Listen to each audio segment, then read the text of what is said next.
deklarasi sekolah anak itu kita luangkan 1 hari kita bersama anak-anak, kemudian nanti ada perwakilan dari wali peserta didik kita undang. Nah itu kita deklarasikan bahwa sekolah kita menjalankan sekolah ramah anak. Kegiatannya apa saja nanti di hari itu? Kegiatannya banyak ya, mulai dari penyambutan siswa-siswi, menyanyikan lagu Indonesia Raya, kemudian kegiatan bersama, berdoa bersama, ada makan bersama juga, kemudian kegiatan cinta lingkungan ya, mungkin nanti kita isi dengan mengambil sampah ya, dengan kita semua pokoknya. Kemudian budaya sadar bencana, kemudian ada yel-yel ya, yel-yel, kemudian ada deklarasi sekolah anak, kemudian nanti ditutup dengan menyanyikan lagu Maju Tak Gentar. Nah itu kalau memang kita mau konsisten menjalankan sekolah ramah anak, harus ada deklarasi untuk menunjukkan bahwa kita melakukan itu sekolah ramah anak itu ya. Jadi seperti itu. Kemudian saya akan menjelaskan untuk program lingkungan. Program lingkungan sini ada 2, ada lingkungan untuk sekolah, kemudian lingkungan di dalam kelas. Ya, untuk program yang lingkungan sekolah, untuk program yang direncanakan lingkungan sekolah, mungkin semuanya dulu udah biar Bapak Ibu bisa membaca.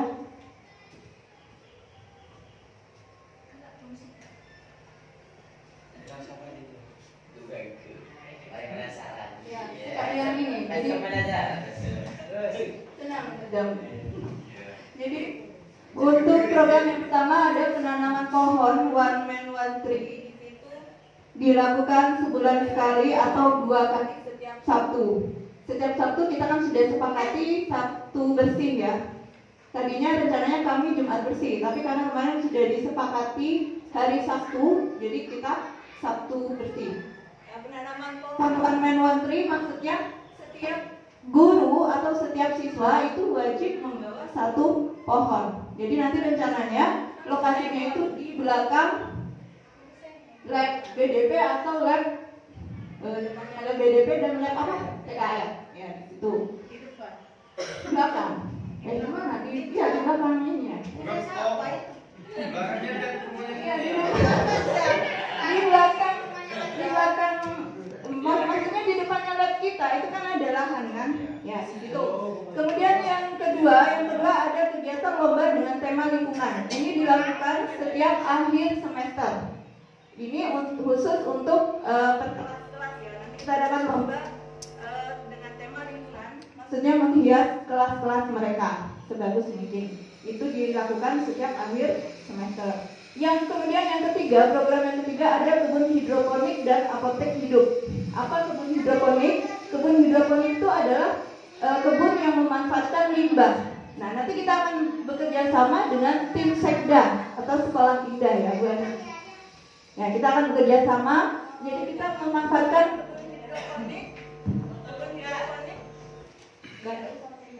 kebun hidroponik yaitu dengan memanfaatkan limbah tadi ya.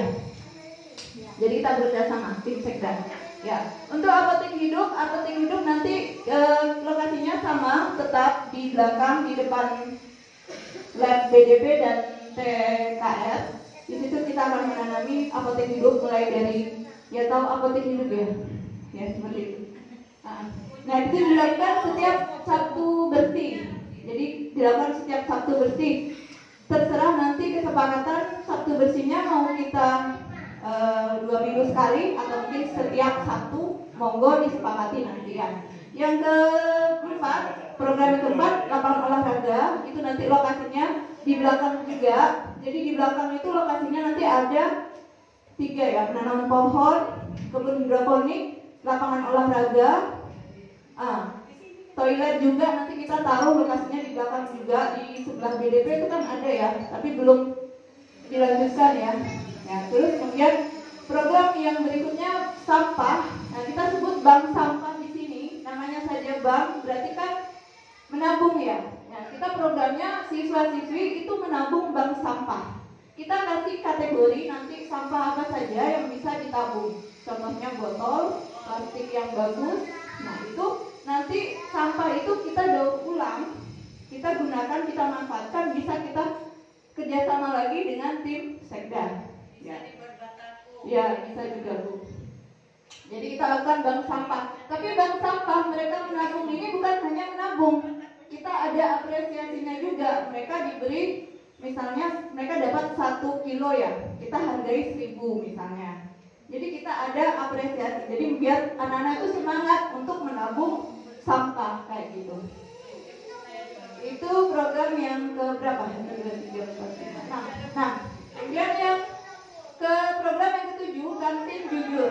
Kantin jujur di sini, ya terserah ini kesepakatan mau dilaksanakan atau tidak. Saya kembalikan kepada Bapak Ibu monggo ya. Jadi untuk kantin jujur maksudnya di sini dilakukan pada setiap hari sekolah pada saat istirahat. Kantin jujur berarti kita mengadakan kantin. Nah itu tidak usah dijaga, maksudnya ambil sendiri. Ya, ambil sendiri anak-anak itu. Ambil sendiri, bayar sendiri dan itu. Kalau mau dijalankan, ini hanya program saja ya Bapak Ibu. Berikutnya ada program yang terakhir SIJAN, sisihkan jajan. Apa itu sisihkan jajan? Maksudnya di sini Bapak Ibu guru ataupun peserta didik nanti diwajibkan untuk menyisihkan jajannya. Kalau murid mungkin kita patok 500 rupiah aja ya setiap sebulan sekali. Ini untuk apa?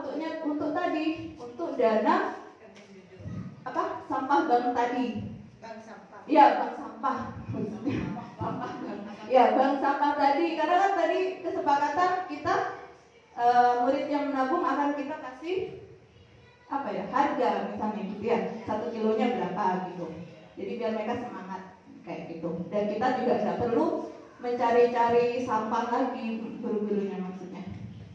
Kemudian yang berikutnya membentuk petugas lingkungan. Jadi nanti ada satgas lingkungan. Itu dari peserta didik. Kita namai satgas lingkungan. Nah, apa tugas mereka? Mereka nanti akan kampanye dari kelas ke kelas bahwa lingkungan itu begini-begini. Yang harus dilakukan adalah begini-begini. Nah, itu ada kampanye nanti dilakukan setiap kenaikan kelas. Kayak gitu. Ada satgas lingkungan ya. Ya, kemudian yang terakhir smoking area tadi sudah kita sepakati. Untuk smoking area mungkin kita sepakati di mana? Kita sepakati bersama. Yang jelas tadi sudah saya sampaikan lokasi ya, lokasi dari macam-macam program. Jadi untuk saya ulang, untuk yang penanaman pohon di belakang, di depan lab BDP dan lab TKR, kemudian kebun hidroponik juga di situ. Kemudian lapangan olahraga juga di situ, toilet, kamar mandi juga di situ, bank sampah juga di situ. Karena kemarin saya sempat mendengarkan TPA di belakang situ ya. Ya, jadi kita sepakati di belakang juga. Kemudian untuk kantin jujur mungkin bisa di depan sini saja, di depan kantor. Kita taruh di depan kantor. Kalau misalnya ada, dulu Pak. Nah, kemudian smoking area kita monggo sepakati apa di daerah area kantor atau mungkin di bawah terserah. Kemudian taman pojok lokasinya nanti di sini di belakang pojok kan? Pojok ya? Ya pojok di sini. Pokok di pojok. Nah nanti itu ada taman pojok, ada gardu-gardunya, ada tempat duduknya, terus ada rumah-rumahnya. Ya seperti itu teman saya ya. Lanjut. Program yang direncanakan untuk kantor sekolah. Oke. Ini waktu sudah nyampe. Ini perpanjang atau gimana? Selesaikan dulu. Mau diselesaikan dulu. Tapi tinggal 1 tim dulu. Mau diselesaikan. Ini mau menyelesaikan tim ini saja atau sampai selesai? Karena tim disiplin belum. Kode etik sudah didiskusikan. Belum. Ya berarti belum. Terus sekolah Indam belum. Terus skill belum. Gimana putusannya? Iya, pertemuannya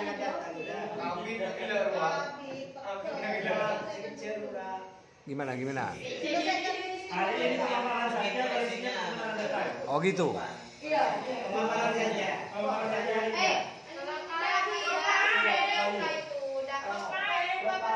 Lupa Mas. Nanti selesaikan dulu sudah Pak, yang tulisin saja.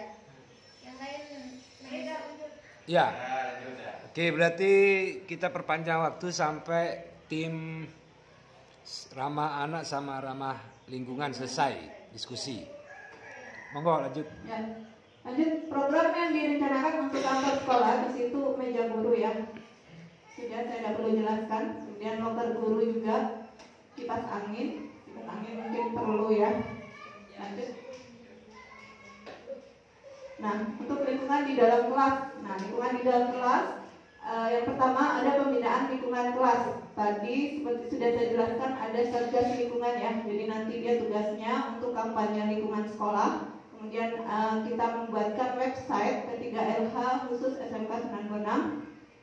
Kemudian di dalam website itu nanti isinya tentang materi-materi misalnya penanaman pohon, memanfaatkan pupuk kayak gitu, limbah, nah kayak gitu.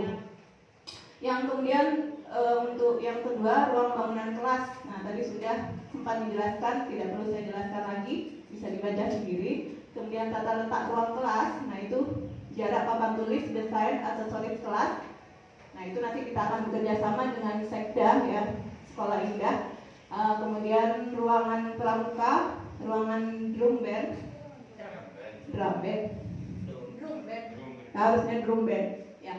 Kemudian kaca kelas, meja kelas, dan atap. Kita ambil yang lebih penting-penting saja nanti ya, mana dulu yang kita dahulukan, baru maksudnya yang sekiranya kita ambil yang penting, maksudnya kalau dilihat dari pandangan umum gitu itu ya.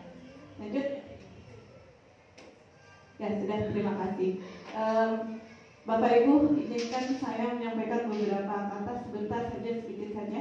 Kalau memang kita konsisten menjalankan program ini, saya minta tolong kita bersama-sama. Jadi bukan hanya tim saya ramah lingkungan dan anak saja. Jadi kalau memang kita konsisten, kita sama-sama, kita mengajak anak-anak. Jadi kita jangan hanya menyuruh, ayo nak buang sampah. Nah, tapi kita juga harus ikut memunguti sampahnya. Ayo, kita pungut sampah. Nah, itu mereka akan termotivasi. Sama juga dengan misalnya membersihkan kelas. Ayo kelasnya dibersihkan, tapi kita tidak berbuat apa-apa. Sebaiknya kita guru juga ikut mengambil sapu atau mungkin mengambil meja dan mengangkat meja dan kursi kayak gitu. Mereka pasti akan apa ya istilahnya, sungkan. Nah gitu. Terus ada lagi yang lebih penting, mari kita memberi perhatian lebih ke bola balik foto ke Pak Huda. Pak Huda. Nah itu ya, nah gitu. Jadi mohon perhatiannya, kita jangan hanya memberikan apa yang mereka butuhkan, tapi mereka juga butuh dorongan, butuh apa istilahnya, motivasi. Ayo nak, kalau bisa kita dorong mereka ke karya-karya yang lebih baik. Jadi saya pernah membaca bahwa guru yang hebat bukanlah guru yang menghasilkan banyak karya, tapi guru yang menghasilkan ribuan anak hebat. Nah itu. Ya, itu saja pesan dari saya. Mungkin kalau ada sesi tanya jawab, saya kembalikan kepada Pak Ketua. Silakan diambil alih. Terima kasih. Assalamualaikum warahmatullahi wabarakatuh. Coba saya ya. Jadi yang pertama untuk ramah anak, saya belum melihat langkah konkret. Jadi persoalan yang mendasar dari kita, kebiasaan bullying. Tanpa disadari, kita dari tadi ini sudah melaksanakan kegiatan bullying. Temennya melakukan kesalahan, ketawa gitu kan.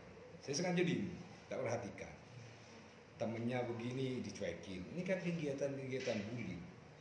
Dan ini sudah mendarah daging di kita. Nah ini, apalagi anak-anak, kadang ngomongnya, cok, lah itu kan bullying sebenarnya, tanpa disadari. Oh patek reh, ini kan bullying sebenarnya. Lah kebiasaan-kebiasaan itu, ini adalah sebuah situasi tidak ramah anak. Guru juga kadang gitu ya, dorong mau bencong, tok selain ngerti pun kita ngerti. Ini kebiasaan tidak ramah anak. Nah, saya melihat di awal itu, terutama untuk yang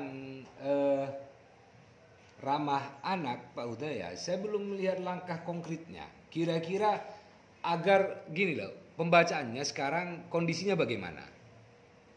Apakah anak itu sudah dalam kondisi, sekolah kita sudah kondisi ramah anak atau belum? Kalau belum, di aspek mananya, ya kan? Jadi ramah anak ini kalau secara garis besar gini, anak itu merasa aman dan nyaman, intinya begitu. Aman dari gangguan temennya, dari tekanan kondisi di sekitarnya, maupun dari gurunya. Yang kedua, dia merasa aman dari ya ketika terjadi gempa, ketika terjadi hujan, ketika terjadi musibah bencana alam, dia tidak khawatir gitu. Nah, ini kan ramah anak ya begitu. Jadi dia merasa aman dan merasa nyaman. Apakah anak-anak kita sudah merasa aman dan nyaman sekarang? Belum. Indikasinya apa? Contoh, masih sering dibully oleh temennya, sering dibully oleh gurunya, sering